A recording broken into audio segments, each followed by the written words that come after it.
It's one of New York City's top problems, how to help the tens of thousands of asylum seekers. It's also job number one for Manuel Castro, Commissioner of the Mayor's Office of Immigrant Affairs. The Point starts right now.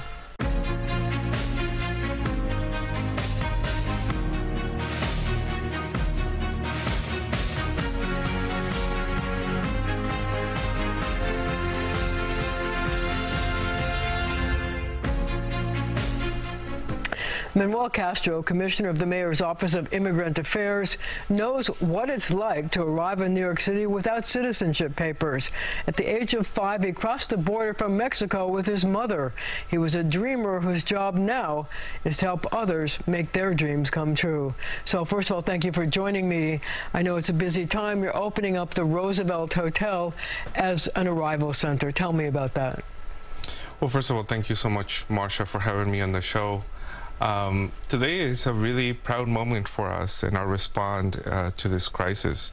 We're opening our first arrival center, 24/7 hour arrival center, and it's something we announced when we published our blueprint, so that, you know, people know we have a plan and we're executing it. Today is a big benchmark that we are crossing. This arrival center will allow us to continue to support asylum seekers as they arrive, provide them with the emergency needs that they have, and it'll open up more space for families with children, which are, you know, have gone through so much, and we want to be able to provide the support that they need. We also have space there for people who are arriving that might need to stay with us for a couple of, you know, days, maybe weeks, and need to move on. So we're doing quite a lot at this location, and I'm glad we have this available now.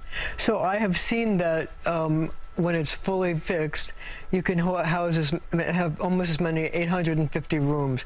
What does that do to the city's need to find shelter and the outrage that you've experienced in other communities as you've tried other possibilities? Well, response has been monumental. It's been significant. We've welcomed over 67,000 asylum seekers to our city. That's bigger than the average town in the United States. And we've done this in a matter of really 8-9 months.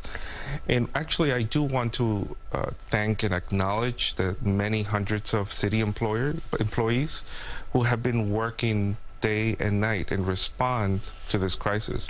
I don't think they get acknowledged enough. And I see it myself every time I visit one of the hotels that we turn into shelters, our humanitarian centers, and now our welcoming space. These are individuals, our city colleagues, that care deeply about the human beings that are now under our care. And it has been a strain, and we continue to try and figure out how to sustain this. So at the Roosevelt Hotel, tell me the kinds of services that the city will be offering.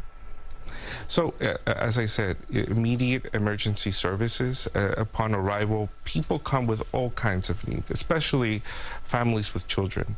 As you have seen, I welcome many of the buses arriving to Port Authority.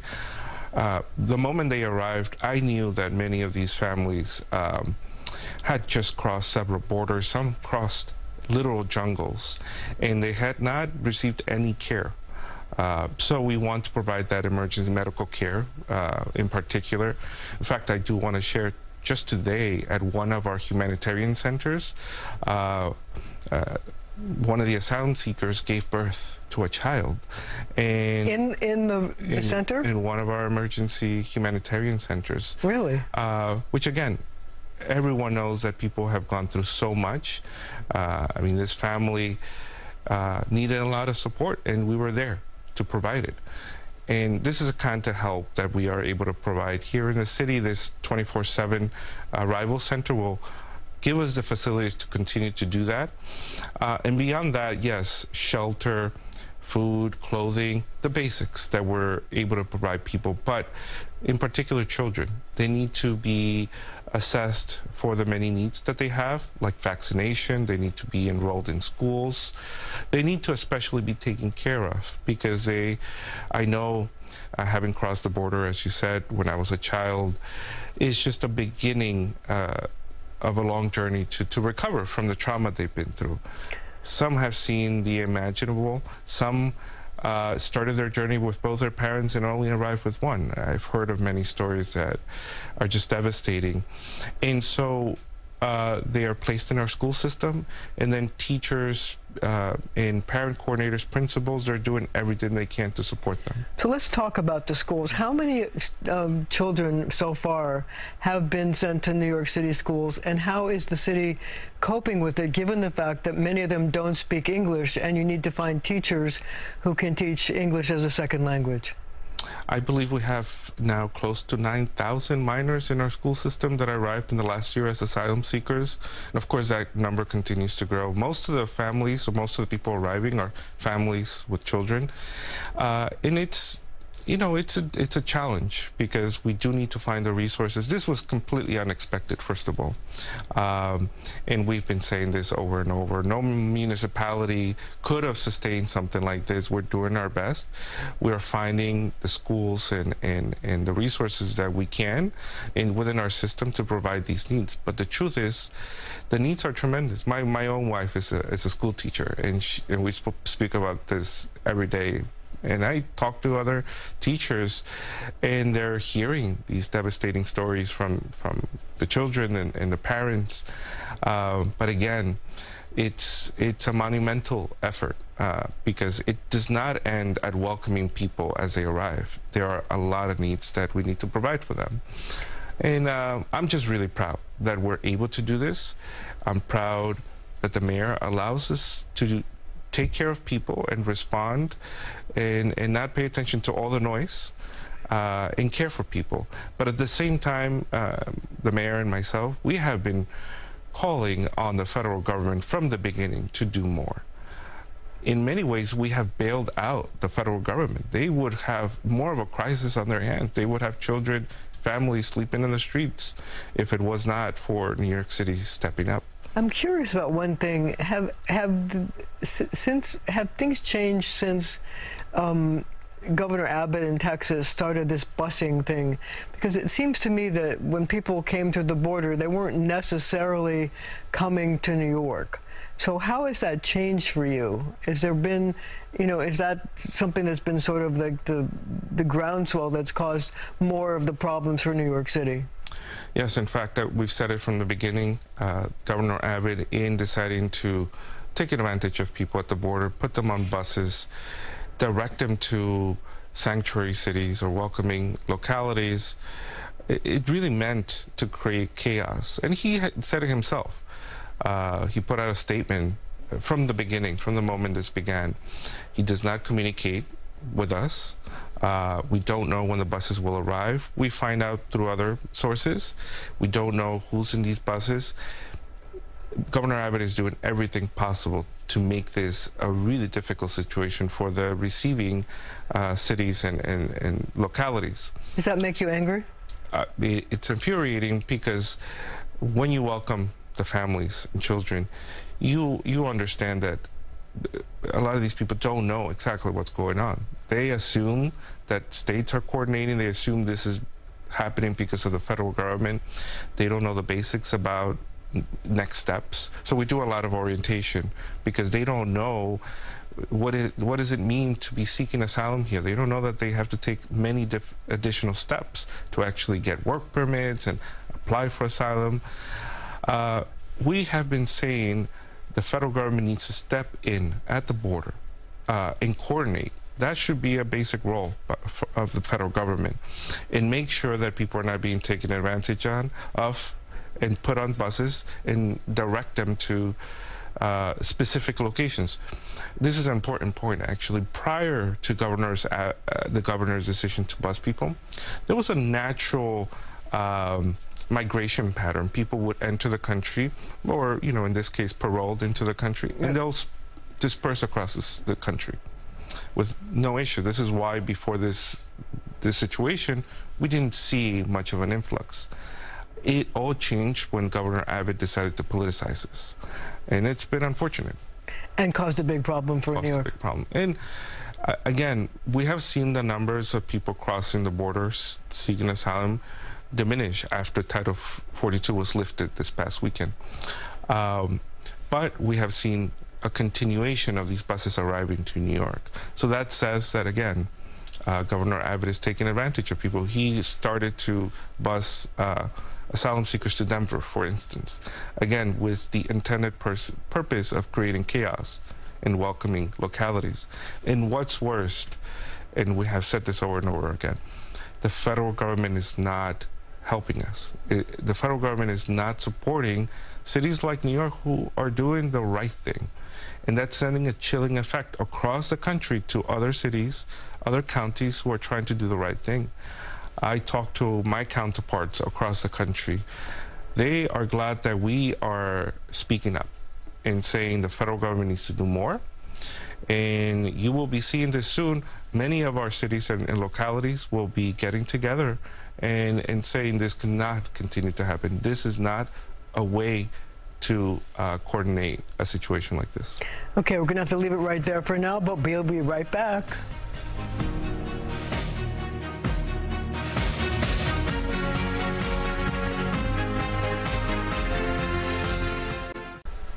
We're back with Manuel Castro, Commissioner of the Mayor's Office of Immigrant Affairs.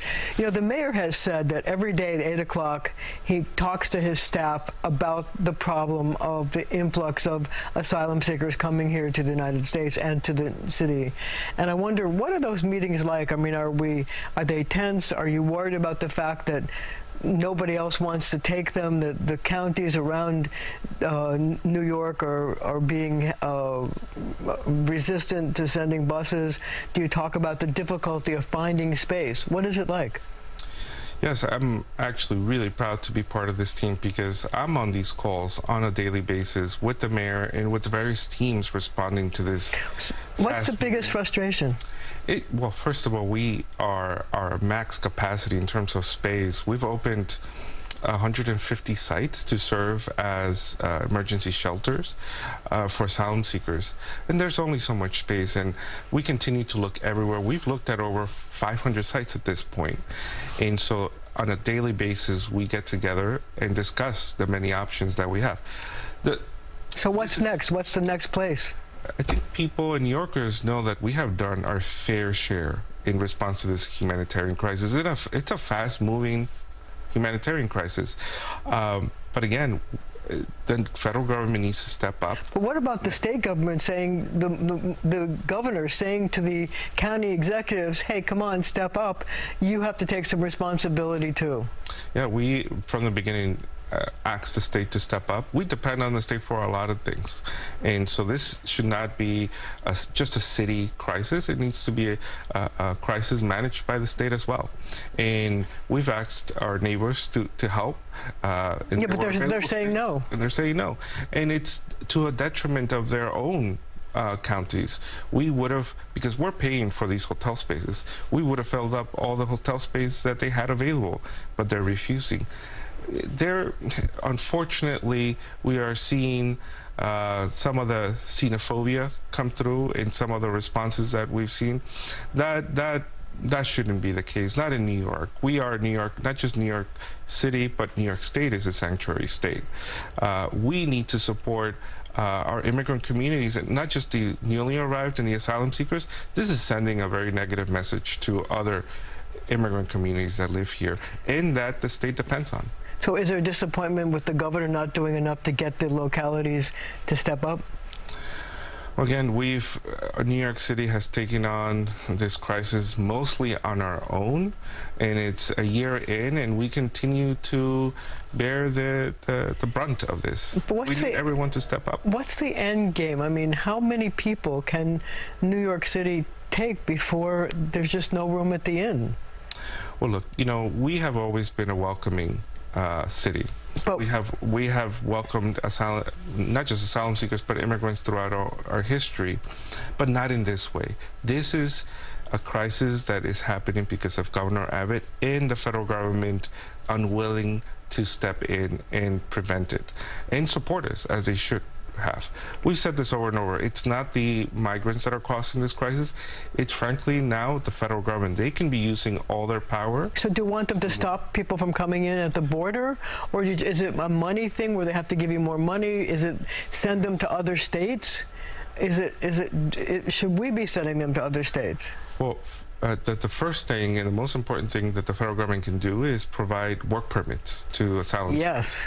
It would be of huge help if everyone that was here could be able to provide for themselves, because they're not right now. They're currently being forced to depend on the city because they cannot work legally. But also, let me just interrupt you for a second. There's also this like underground economy going on where these people want to work and they are getting some of them are getting jobs, but they're being paid less because it's off the books and they don't get health benefits and they're being taken advantage of. They're getting taken advantage. It's precarious work. So some days they have work, some other days they don't.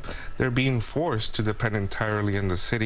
If they had work permits, they'll have access to thousands of jobs that we have available in basically all industries, from food service to agriculture, construction. So what's holding this up? The federal government is refusing to do something about work permits, and it's incredibly upsetting because they can extend TPS, which is available for exactly the same reason, to everyone who's arrived here in the last year. They can extend humanitarian parole, which again, both things would expedite work permits and frankly help us and immigration services expedite all these cases. Couldn't the president sign an executive order and be done with it? We believe the president could be doing much more. And frankly, a lot of his people is failing him. We don't understand who's advising him to not do more, because we need, at this point, desperately need the federal government to step up. And they're not doing so. And again, it's sending a chilling effect across all localities that are welcoming. And, you know, we want to do the right thing. Other localities want to do the right thing. But they also need to know that the federal government will be there to support, especially this federal government. So we only have about a minute left, but I'm curious, if you could talk directly to the president in 30 seconds or so, tell him what you would ask him to do. I think, Mr. President, you have the power to do much more, and this is the time to act. We cannot wait any longer. This will continue to spiral into a crisis that you won't want to be dealing with in a year or two. You can expedite work permits. Everyone here wants to work. Every single asylum seeker that I talk to wants to desperately work, and there are jobs for them. Do the right thing for asylum seekers, do the right thing for our city. And I'm certain, just like I'm now the commissioner here in New York City, many of these young children arriving will prosper here as well. Thank you so much. We're going to have to leave it right there for now. But our conversation continues right after the show on our streaming channel, CBS News New York.